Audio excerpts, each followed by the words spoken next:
We're looking at rebuilding the Maserati Indy body here, and in this little video I'd just like to show how it is we keep these cars from sagging and collapsing into a pile of rusty parts, because so often when they get stripped down to start the process of restoration, the bodies are perforated with rust, and once you've taken away the doors and you've exposed the rotted out sills and quarters, there is really nothing to hold the car together structurally.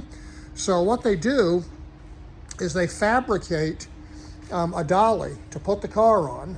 This isn't something that's just purchased and the car's set on, it's actually made.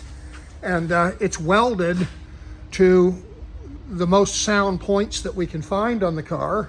And then inside the car, they will weld braces. And you can see these are just lightly tacked in place to give it strength.